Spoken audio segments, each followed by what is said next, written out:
We just finished putting together this fun little studio space, and we figured we would break it in and have some fun and answer some viewer questions, some reader questions. Some of them are a little bit ridiculous, but that's half the fun. Yeah, so we're just gonna kind of go through some lore here, whatever questions you've got to throw at me. I'm Wayne D. Kramer. And I'm Jacob Kuntzman. Let's talk about Heroes of Time. Let's just dive right in here. All right. And let's try not to get demonetized. What's the wildest idea you ever considered for Heroes of Time, but you scrapped it because even you thought it was too much? So, yeah, what comes to mind actually is a scene at the beginning of Murdoch's Choice in the prologue. We're in this gala scene. Starlina, who's the captain's daughter, she's younger in this scene than the rest of the book. She's drinking wine. Maybe had a little too much wine. Jensen, love interest, approaches. And she says this line like, "Sir, please dandle me upon your lap throughout the city." And she's like, "Please, sir, ride me tonight." Yeah, that's probably a little bit inappropriate sounding for who's like billed as a 14-year-old at this point. Although I will say, in this world, the age is not exactly quite like in our world on Earth. On this world, Eliorin, people age at a different rate than we do because the years are different. Right, so it's not 365 days. Right, so on Earth, you know, it's 365.25 days because we have our leap year every 4 years. On Eliorin, years are 425.2 days of a leap year every 5 years. The days are 28 hours long instead of 24 hours long. Somebody who's 14 or 16, you know, they're actually a little bit older than that.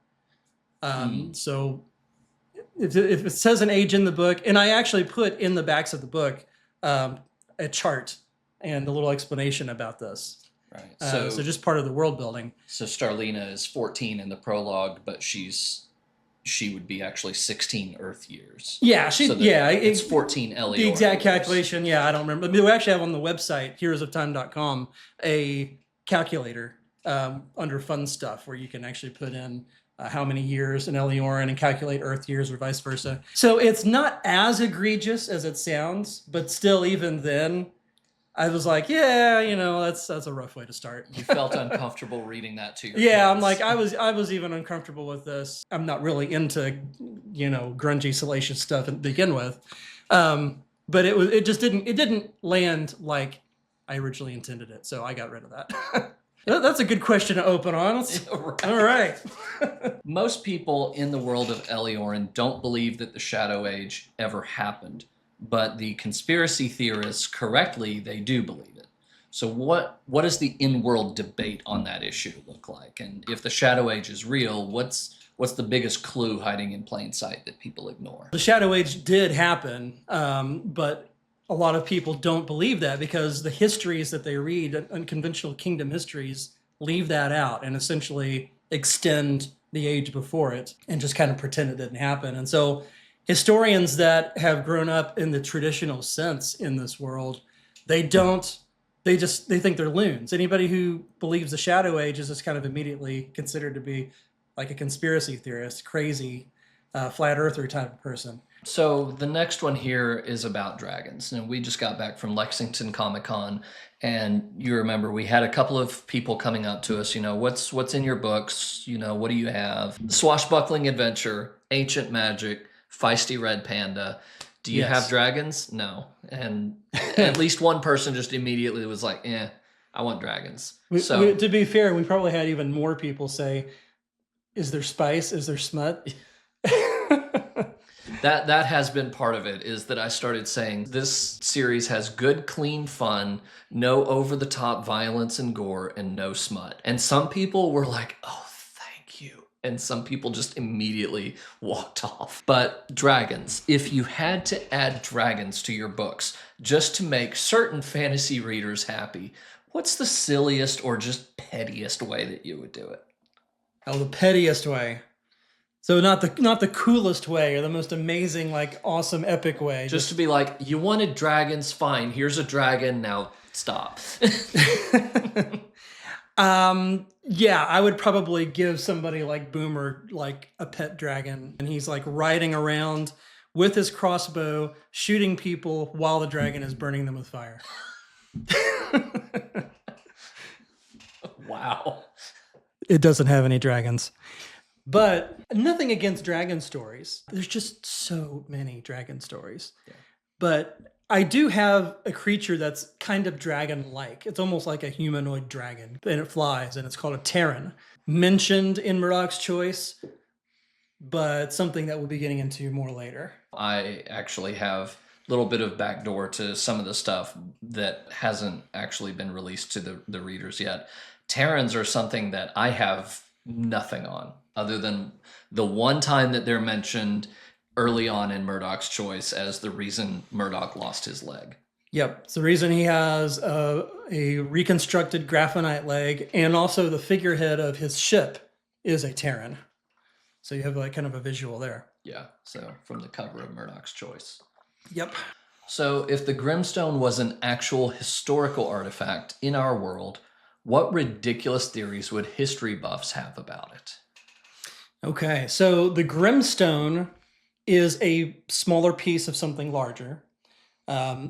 It's a piece of what is called the celestial dark entry, which is this meteor that came in from outside. So it's alien. It's alien, an archastral, like an archangel, being named Zophiel, used up significant amount of her power to try and stop that dark entry. She didn't stop it completely, but she did break off a shard, and that shard is known as the Grimstone. So, what crazy theories would we have? I mean, I think we would probably say that, oh, it's just a space rock that fell and probably landed in some primitive civilization's tent, and they made up stories about it, and it became Shadow Age lore, kind of stuff. I think people would probably dismiss it as not relevant, as being anything more than that. Yeah. Okay. How big is the Grimstone actually? Is it like? It's small enough to fit in your hand. Okay. Yeah. So it's a small piece, but a significant I'm picturing piece. like maybe the size of this microphone. Yeah, probably similar to that. Okay. I would say that, yeah. What's a seemingly small event in your books that actually has massive lore implications? Oh, wow. Seemingly small event. It's anything that happens early on that tends to have a cascading effect. In the beginning of The Healer, where Fulgar is first exposed to Novidian, he's never the same after that. And that just leads to, the growing and discovery of his power. It affects what he thinks about, what his goals are.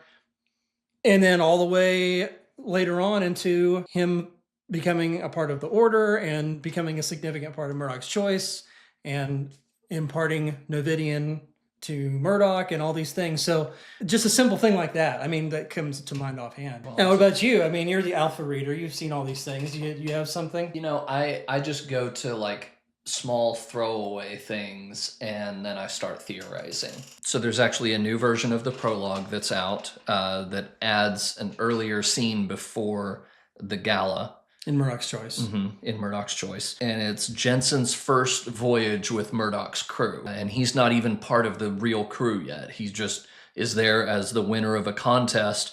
And they're after this artifact called the Sable Fey Stone. And I remember the first time you sent me that prologue, I read through it and I highlighted Fey Stone. And I said, okay, well now you've introduced the entire concept of the Fey.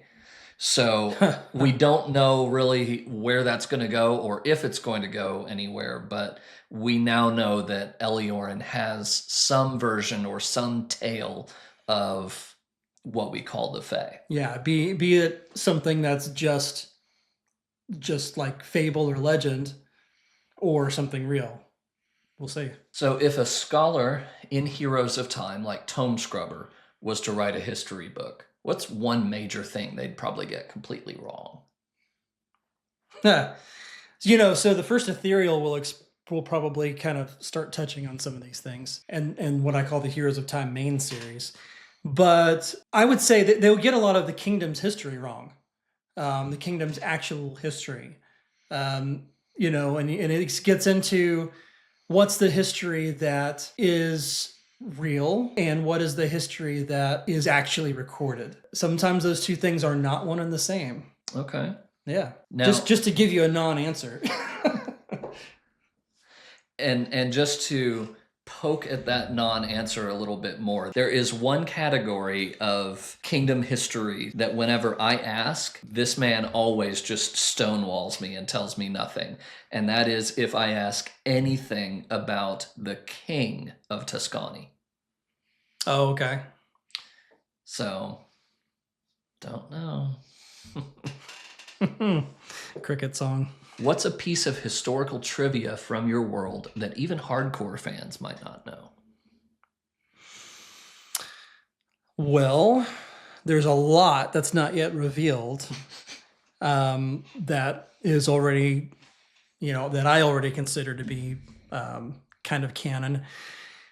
But to pick one, I mean, I would say, you know, again, a lot of this foundational stuff, like in the Healer, Murdoch's Choice, and Murdoch's Shadow books that are out so far, we see that there is obviously a kingdom that they're a part of, but we haven't gotten much into what that kingdom is. We haven't seen the palace, we haven't seen the king.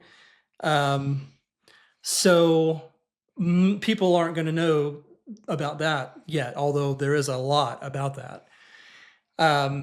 So if I just pick one little thing, I mean, I would say details about the Foundational War.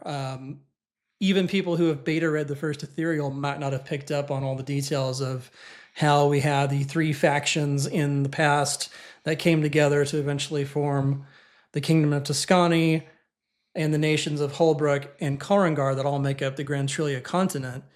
And in particular, the foundation of Karangar and Tuscany, which changed, the borders of Karangar changed, and part of that used to be called the Third Faction, where a significant character named Lord Zictavian was a part of. And that part eventually became part of Tuscany. And then there's in fact, Warvonia is within that area that used to be part of the Third Faction. You know, I mean, just to pull out a very trivial thing that diehard fans may not catch on to yet, that's one, but I think there's probably many things I could start going off on. So what is a piece of Heroes of Time lore that hasn't made it into the books yet, but totally should? Did you already kind of answer that? Kind of, but, you know, just to pull another thing, like there are more cataclysms than what caused the Shadow Age. So what are the different ages and like in what order they came, or is that a spoiler? Or there are different ages. I mean, I think I'm okay to say that there is what we call a scorched age, which was, you know, you can imagine fire, things burned. There's what's called an albedo age, which is basically an ice age. There's another one called a foudroyant age, which has been mentioned in the Murdoch books. And what is foudroyant? Foudroyant is a word meaning lightning. So that is a strange period of time that we definitely haven't explored yet in the books, where there were strange bursts of like lightning coming up out of the ground, out of the sky, strange flashes of light. It was a period of a lot of energetic turbulence happening in the world. And it was followed later by the Shadow Age. And then we get into the more modern ages of the books, what we call the Pacific Age, which is where which is the main kind of modern area that the books are set in. Okay. So I think what's interesting about this too is that, you know, it's not just a fantasy world that's a different world. That's literally a ringed planet with different time and all that. But this series deals with time periods over eons within the fantasy world. So it's, you know, really quite a massive amount of world building that has happened and to happen. And I think I know the answer to this, but I do want to ask it just for the camera. So the calendar, the numbers of years, they reset with each age, right? Yes. So when Murdoch's Choice takes place in 3203 of the Pacific Age, that's the Pacific Age has been going for 3,203 years at that point. Yep. And so the Shadow Age and all that comes potentially thousands of years. Yeah. So the Shadow Age would have ended. The Shadow Age was what ended before the Pacific Age. So for those who understand the Shadow Age existed, it was Shadow Age ended. There was an event called the Bright Returning, and then the regular, then the Pacific era started from there. I would say that, in the Pacific Age, probably the way they're kind of similar to our own history. The way that they're counting years and perceiving the eras is different in the Pacific Age from those in the past, right? Different points of view, different ways of looking at the calendar. But yes, the year one of the Pacific Age was right there at the Bright Returning and the end of the Shadow Age. For those who don't honor the Shadow Age's existence, it was the Fudorian Age that lasted all the way up until the Pacific Age. Okay. Yeah. What's the weirdest in-world superstition that people on Eliorin believe? If they have any. Superstitions. Okay, so I don't know if I have. Maybe one would be, I think this kind of goes into one of the foreign lands, Acadia, which is the Grimkin homeland. Grimkins, these guys. It's kind of bird-like creatures. They're probably, I would say they're more known for superstitious type activity and like shamans and that kind of stuff. And there is a thing called, and we haven't explored this really in the Murdoch books yet. It might have been mentioned somewhere, maybe in the Healer. A type of mineral called celestialite, which is a healing crystal. They're considered to be either extinct or never existed in the first place. And so that's kind of like an almost fabled thing that people are kind of like, well, if it ever existed, we can't find any now. So kind of a superstition. I don't know if it's really a superstition, but it's, I could see there being, maybe some rituals or belief systems kind of around that in the Grimkin culture, especially. If Zale Murdoch had a theme song, what do you think it would be? Something over the top, I'm sure. I could see it being some kind of a mix between like the Avengers theme music and Pirates of the Caribbean. I don't know. We actually have theme music. We do. For Zale and Murdoch's Choice. So we have Murdoch's Overture. That's true, yeah. Yeah. We'll probably insert You're going to have in. to play that now, yeah. Yeah.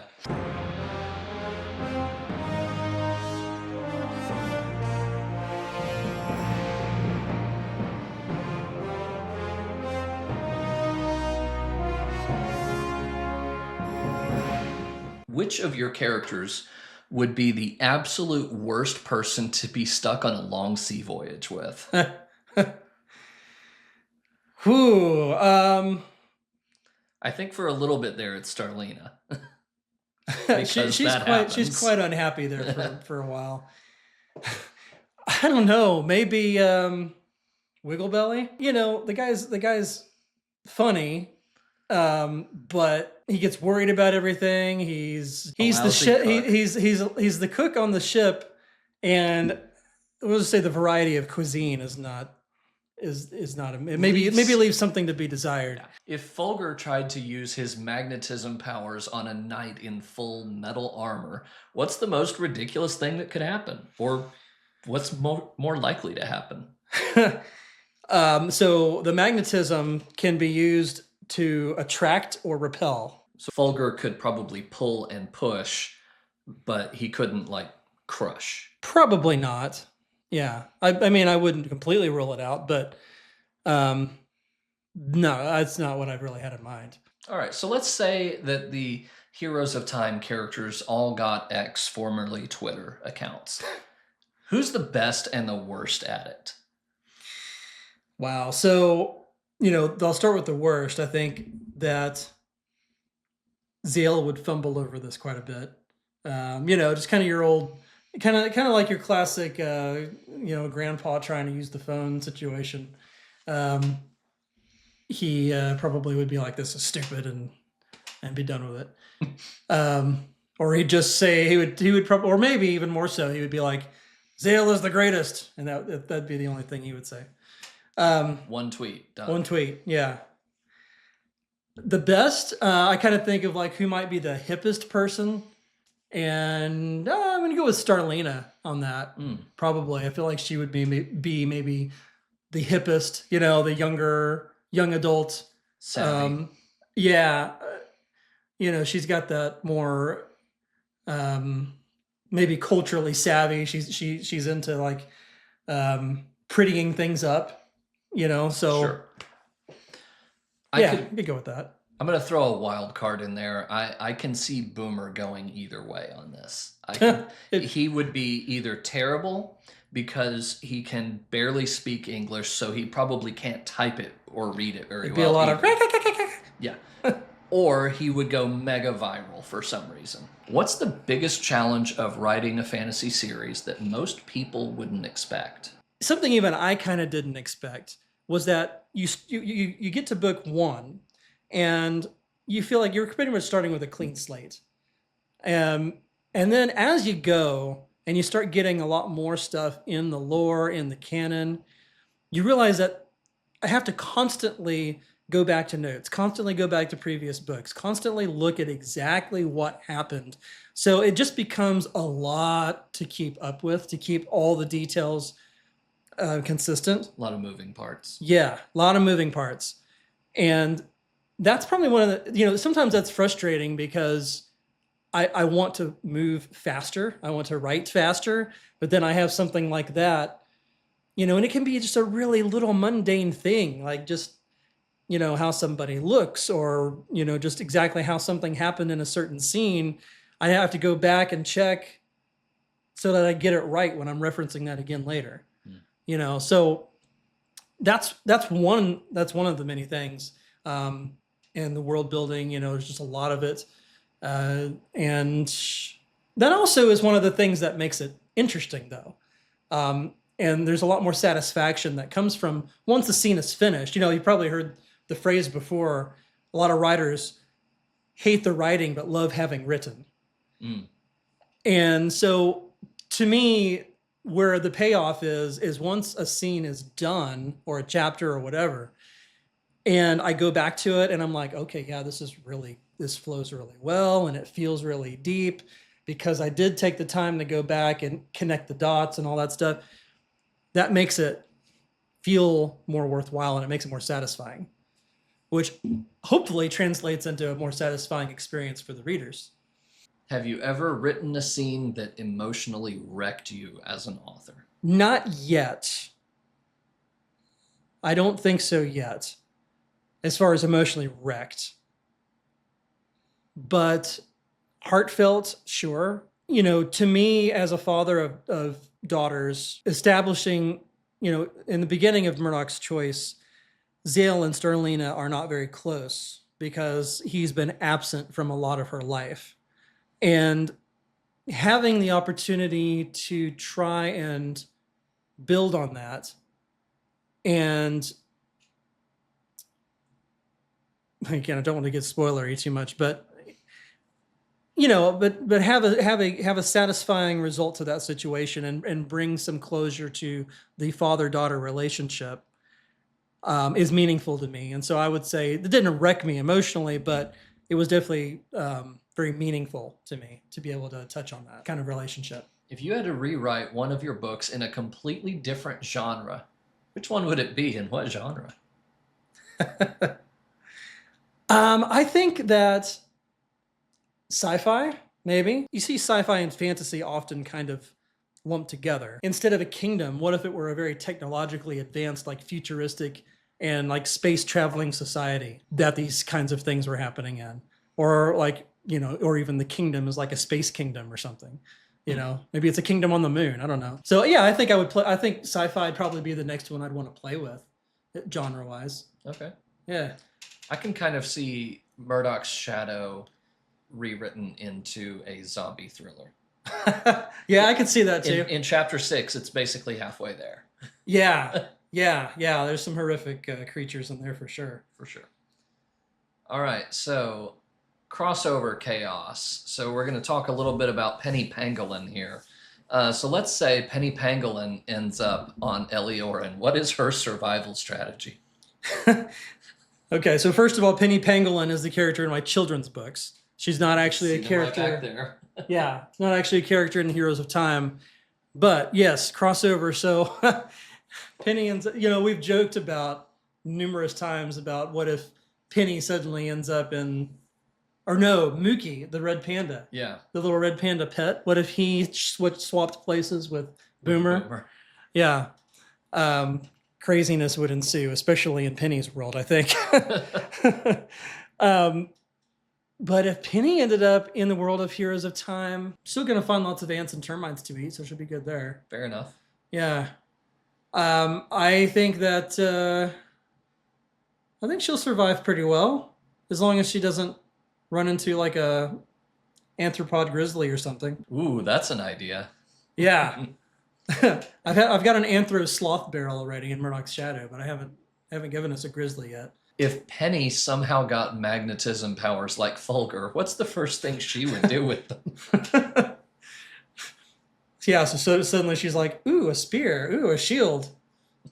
And what used to be just playing like knights and dragons is suddenly like she's using real weapons and stuff, and that's terrifying. And that might be terrifying, yeah. Okay, so Penny becomes a warrior, I guess. And I guess this next question takes it a step further then. If Penny got a spin-off Heroes of Time novel set on Eliorin, what kind of ridiculous adventure would she go on? So say, what do pangolins want the most? Probably ants. But she is going after some kind of, I don't know, maybe she wants to make her scales into Novidian scales. Ooh. Yeah. Maybe she wants, yeah, she likes the black with the star galaxy pattern. And she wants her scales to look like that. So she's going on a quest to infuse the keratin of her scales with Novidian. Wow. If Zale was to lead a crew made up entirely of pop culture characters, who makes it onto his crew? Wow. Pop culture characters. Let's see. How about Harry Potter, Captain America, maybe Jack Sparrow? If he wants a mutiny. If he wants a mutiny, yeah. How about the Tasmanian Devil? just you know, just to spice things up a bit. Probably sink the ship. You're given $1 million to make the strangest possible Heroes of Time merchandise. What do you create?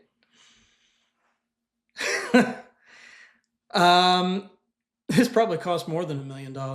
Oh, but we're going high dollar. I'm creating Metzada Palace with the blocks of light and, you know, the whole glowing structure. We don't see this yet in the books that are published. So again, this is first ethereal stuff. Spoilers. Yeah, but yeah, that palace. I don't want to go into too much more because it's an awesome reveal in the book. But yeah, I would. It would be this amazing luminous palace on top of a star-shaped plateau. Yeah, I think that'd be a little more than. That's more than $1 million, yeah. But yeah, you know, we dream big. Go all out. Yeah, we dream big. All right, which Heroes of Time character would win a reality show like Survivor? Ooh, you know, I could see Shuzu doing quite well. He's a Grimkin character that is seen in Murdoch's shadow. I think he would do well. I think that Fulgar would do well. Fulgar's a good survivor. He's been through a lot. McPherson. Yeah, McPherson would do well, especially with all that Shadow Age grit. Yeah. What about you? The McPherson was my Yeah, I think my Kira pick. would do really well as well. Also, Kira, the yeah. pangolin. Yeah.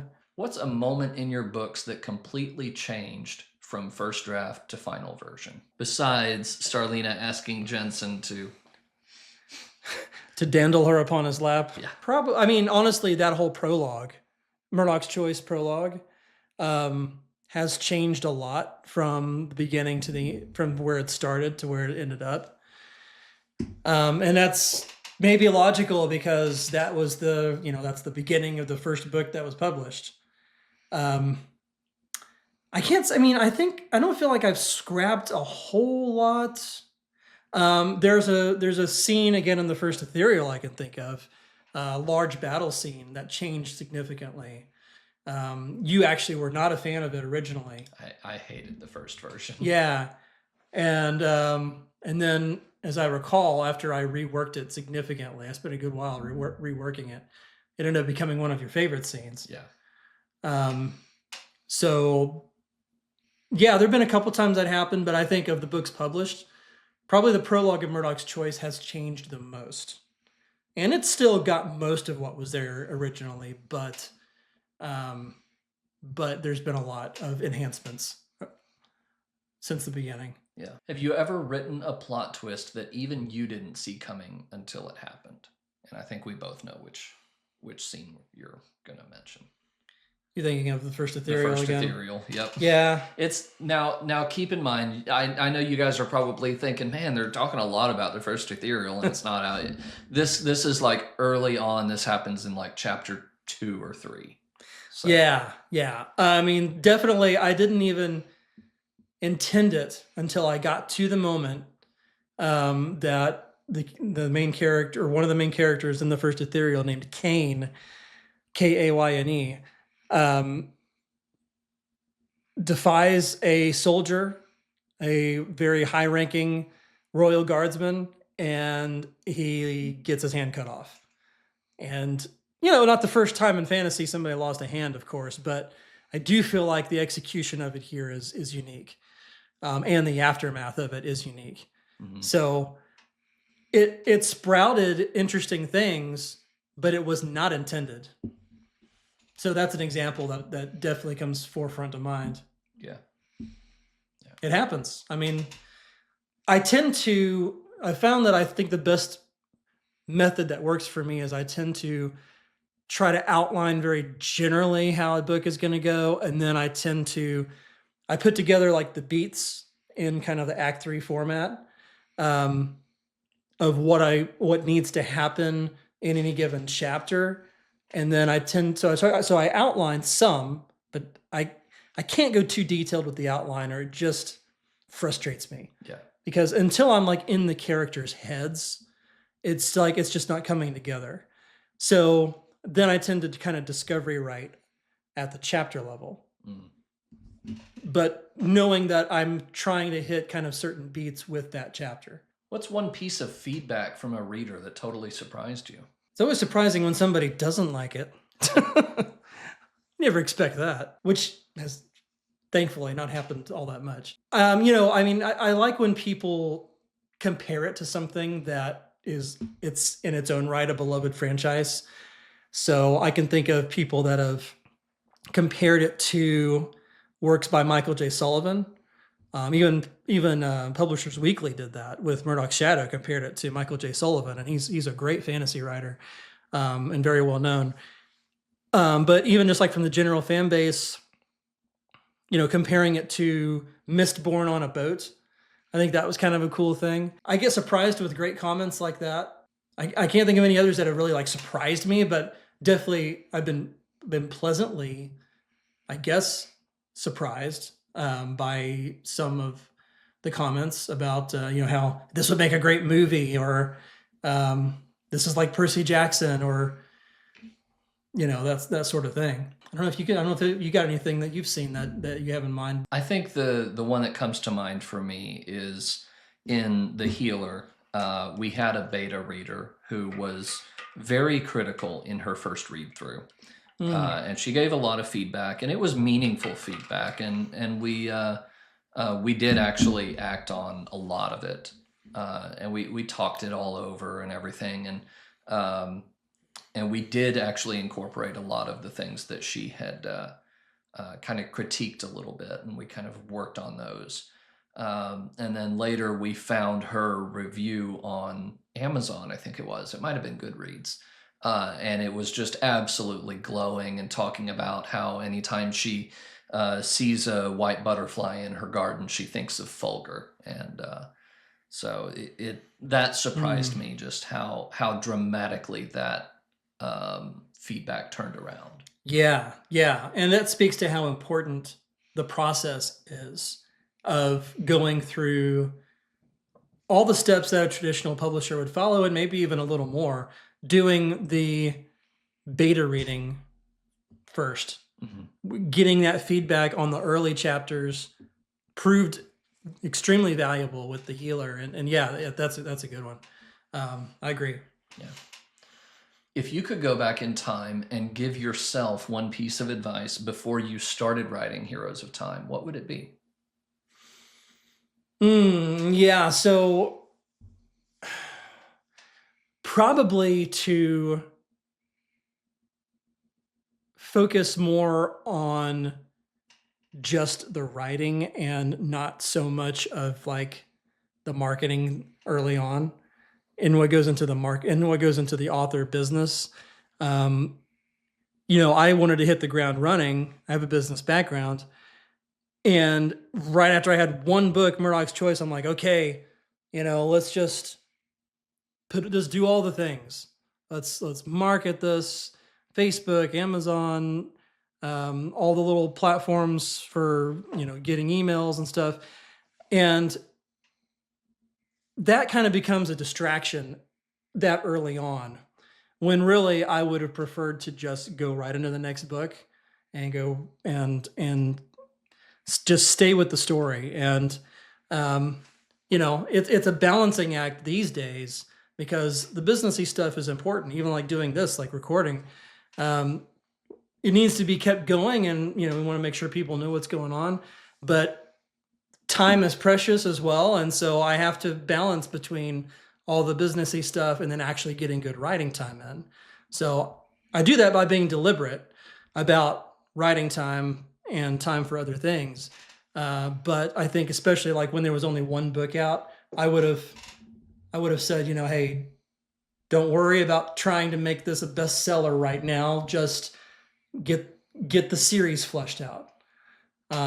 So I think going back in time, that's probably what I would have preferred to do. All right. So these next questions, in fact, all the questions from here on out, come from one of our readers, a friend of mine named Blaine. And so if you could do a crossover with any other writer, who would you want to work with?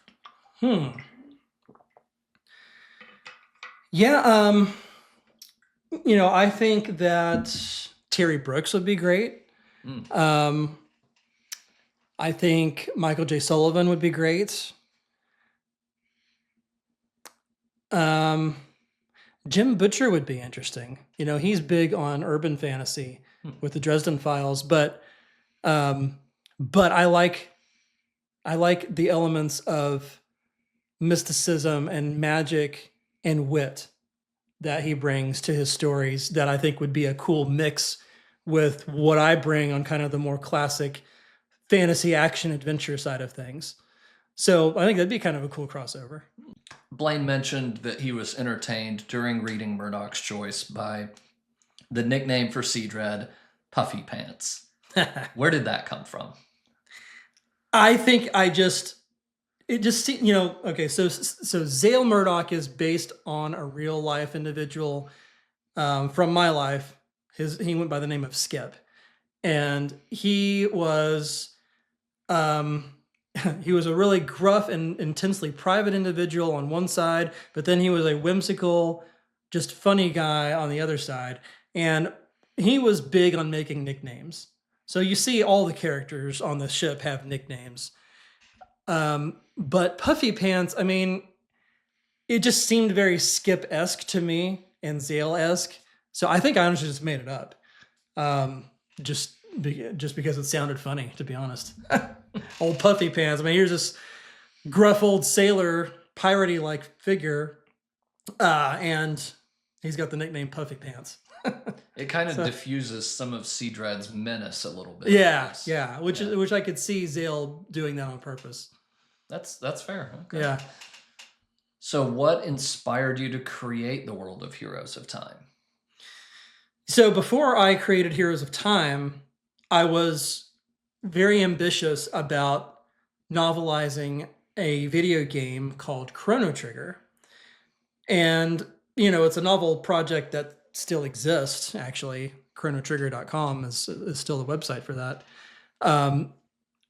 But eventually, I decided as trying to nail down rights and things for that was just difficult and kind of hitting a wall.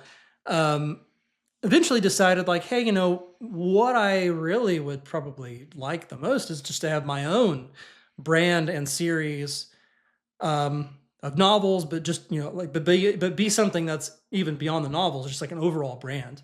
Heroes of Time, you kind of think Harry Potter, a franchise. And so Heroes of Time was inspired a lot by elements of Chrono Trigger in that there's kind of a time travel to save the world theme to it. And a lot of focus on character development. One of the strongest things about this, and this just coming from an old, 1995 game, but even in the silent protagonist, you felt character development. There was just kind of something about that, about the way the story unfolded that made you love the characters along with the story that was unfolding. And I wanted all that in my series. And so as I was world building, I wasn't like directly taking really from Chrono Trigger because it's really very different. But that definitely was my launch pad and my stepping stone to Heroes of Time. And, the Heroes of Time name just popped into me because that, thematically is similar. And so, yeah, I mean, I'd say that was the biggest inspiration for Heroes of Time and the elements of the world that have to do with, different eras and bringing our characters into different eras and letting the plot unfold as a result of that exposure to the different eras. And then kind of blending that in with this fantasy, kingdom-like world. Kind of medieval-like world, but still with technology and things. So, yeah, I think, I mean, that's the biggest single inspiration. Just Chrono Trigger mixed with my own love of general fantasy. Do you have any plans outside of Heroes of Time and Penny Pangolin books? Right now, I'm very focused on Heroes of Time. On the children's book side, yeah, I mean, I kind of consider it a larger brand that's Penny and Friends. So we'll have the Penny Pangolin books, but then we'll also, which are kind of set in Asia, but then we'll have the another one planned as Zippy Zebra that will be kind of set in more in the Africa setting. So we may do different kind of main characters and setting themes around different flora and fauna biospheres of the world.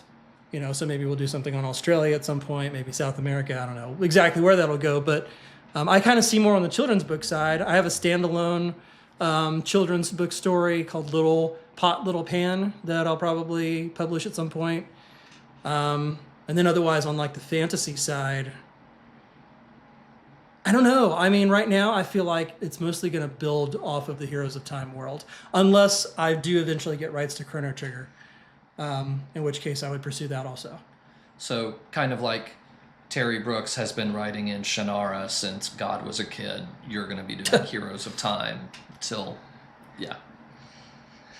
Yeah, probably. Okay. What made you want to inject the amount of humor that you do into the books? I mean, it's got to be fun. It's got to be balanced. I don't like it to be dry. I like a smooth, lighthearted, well-paced read. And I feel like the characters just you got to love the characters.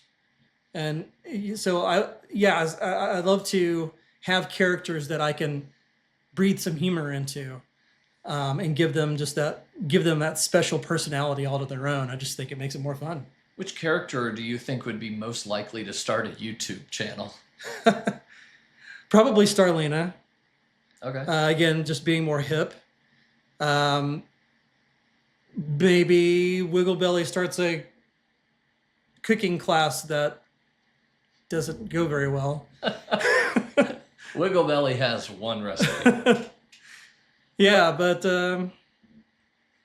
well, he does. I can't say much about it because it's at the end of Murdoch's Shadow, so spoilers. He does cook a different recipe for a certain occasion. He does. And yeah, so he can be a good cook when he wants to be. He can try, yeah. He just needs to get out of his comfort zone a little bit. Yeah. Maybe he just needs more ingredients to work with. I can see Amira starting a YouTube channel. Okay, Starlina's friend Amira. Yeah, I mean, maybe, sure. Yeah.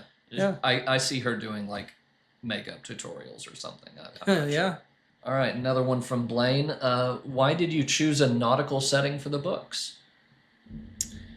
So I chose that for Murdoch's Choice because when Skip, so again, the person that Zale was based off of, he was, he passed away before the books were published. But before he passed away, I had the opportunity to talk about the character a little bit with him. I had told him, I remember specifically being in a car ride with him, and saying, hey, I think I'd like to make a character out of you. What would you want to be? And he told me that he would like to be, like a sea captain who does like high value cargo runs for the kingdom. And he wanted a feisty, crazy little sidekick. And which is where Boomer came from. That's where Boomer comes from. And he wanted him to have a bionic arm, I remember. Wow. Yeah. And I was like, well, I think at the time I might have already, I think I already knew that Kane lost his hand and stuff happened there. So I decided to go with the graphite leg for Zale. But that, because of the sea captain thing, that kind of inspired me going over to a different part of the kingdom from the first Ethereal. The first Ethereal was the first book that I wrote, actually. But then when I went to do Murdoch's Choice. Oh, and Zale was going to be a side, just a side character in the first Ethereal originally. Then I ran out of, then the first Ethereal got too big and didn't have space for him there, and he was going to be in the next book. But then I decided, okay, I'm going to do the tie-in series and base it on Zale's adventures. And so when I went to write Murdoch's Choice, I made it mostly a seafaring setting, nautical setting, because that's what would fit that character the best. So what have been some highlights of meeting your fans? Yeah, so so this is what, it's hard to make a profit at cons, because at Comic Cons, when you have the travel cost eat out of it. So that aside, so book sales are great, but one of the best things about the cons has actually been meeting fans face to face. And now that we've done this for a few years, we actually start to see people come back who got the books at, previous years. And just this past weekend in Lexington, we had somebody come up and we weren't given a sales pitch anymore. We were literally talking back and forth lore with this person. Mm-hmm. And I'm like, wow, that's really cool, just to start talking about the characters in the world and what's happening. And she has questions, and you can see she's affected by the different things that have happened, affected by the ending in Murdoch's Choice, all this stuff. And really, she was reading Murdoch's Shadow actively at the time, and just really getting into it. So that has been the highlight for me. Yeah. As is being able to do that interaction with the fans when they have become fans and actually read the books. I mean, I don't think there's much of anything better than that. Yeah, I agree. There was that one lady at this last convention, yeah, and there was a previous convention we had a similar encounter with a lady who had read through Murdoch's Choice and Murdoch's Shadow, and so we were able to talk about the ending of Murdoch's Shadow with her, and that was just a lot of fun. There's some twists at the end there that are really satisfying and fun. So she was gushing over those, and it was nice for me too, just to be able to actually discuss the ending with somebody other than the author, who I always feel like he's willing to answer my questions, but there's always something he's holding back here and there. There's little details he's got planned, There's some things I want you to read for the first time, like, and see your reaction. Yeah. That's part of the fun to me of the alpha reader process. Yeah. Is getting to see your reactions to certain things and if it landed. Yeah. So for me, it had been like 2 years since I had first read Murdoch's Shadow, and then finally I meet this lady at a convention who had just read it for herself, and it was all super fresh for her, and so that was just really fun. She's gushing about it, and another customer comes up and Wayne's kind of giving them the sales pitch on Murdoch's Choice and Shadow, and this other lady is just standing off to the side going, yeah, you really should read it. It's really good, I promise. Yeah. And I think they did buy it after that. Yes. Yeah. That's the best. Yeah. So where do you find inspiration for the lore, the plots, etc.? All kinds of places. It comes from the world around me. It comes from places I travel to.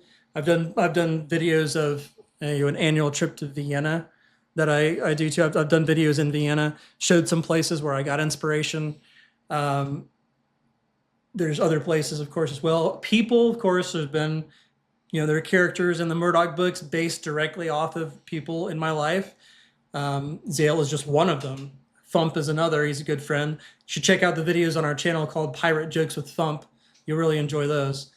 And plots and everything. I mean, oh man, I just, I try to take I've put together, an outline format that has various beats just from things I've researched. From people like Abby Emmons and Brandon Sanderson and the other host of the podcast that they've done, which I think it's called Writing Excuses. There's stuff I took from that. I've put together kind of a framework that I work from, and then I'm just trying to fill in the holes. And honestly, I'm always trying to feel out every plot element. Like, does this land? Is it satisfying? Is it flat? And so there's kind of an intuition to it, honestly, an instinctiveness. But I think a lot of it just comes from learning what I've liked to read and trying to write something that I would like to read. Which character do you think would win in a singing competition? We've had a little singing in the Murdoch book, so we've got some shanty action going on. Yeah. Yeah. Those are sung by side characters, actually. I think Bert sings it in Murdoch's Shadow. But who's the best singer? I mean, look, probably Starlene is the best singer, I would say. Who would win in a competition? That was the question. Yeah. I think Starlena, maybe, but I don't know. For some reason, I picture Dippy as being able to belt out some kind of ballad. He seems kind of like a crooner to me. He might. Yeah. We should test that. I don't know.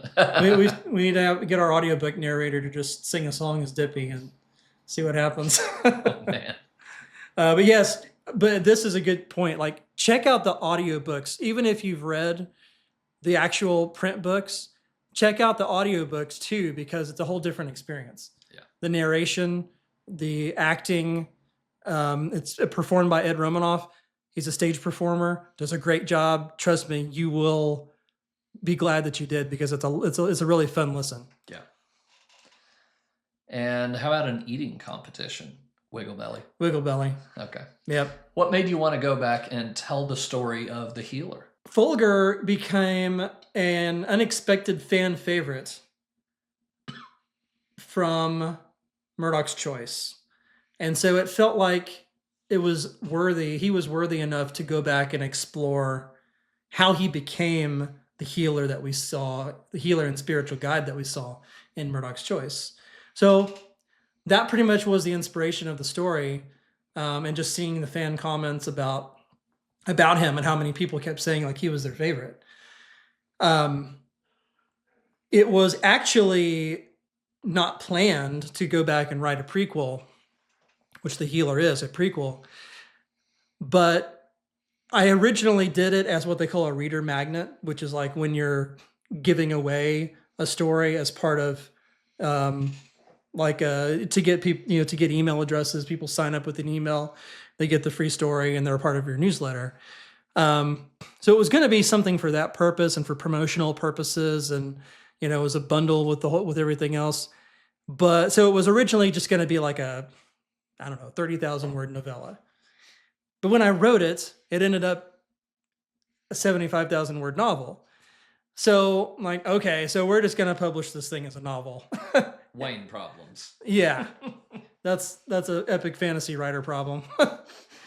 And that's what happened. So what was going to be just a small, shorter story ended up as a whole novel. And actually right now I'm working on a direct sequel to The Healer. So you're going to have a prequel sequel that fits between The Healer and Murdoch's Choice. So they're really going to kind of flow, almost it's not even going to feel probably very much like a prequel. It's just going to be like all together, part of the Heroes of Time Legends series.